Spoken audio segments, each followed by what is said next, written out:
Bugünkü mövzumuz Azərbaycan türkləri haqqındadır və bizim əsas məqsədimiz bu mövzu haqqında sizə daha geniş məlumat verməkdir. Çünki hər bir Azərbaycan türkünün haqqıdır ki, öz milliyyəti, milli mənəvi dəyərləri və şanlı tarixi haqqında daha çox məlumatı və biliyi olsun. İndi isə keçək mövzumuza. Azərbaycan türklərinə mənsub olan türkmenlər və ya İraq türkləri İraqın şimalında yaşayan türk etnosudur.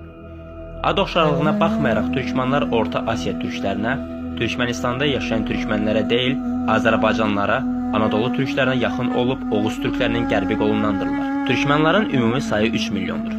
1997-ci ilə görə türkmenlərin sayı 600 min, 2001-2003-cü ilə görə 800 min, 2003-cü ildən etibarən 2 milyona qədər artmışdır. Türkmenlərin yaşadığı ərazilər Kərkük, Neynəva, Bağdad, Ərbil, Səlahəddin, Vasid, Diyalə əraziləri olmuşdur. Burada istifadə olunan dillər isə Azərbaycan və ərəb dilidir.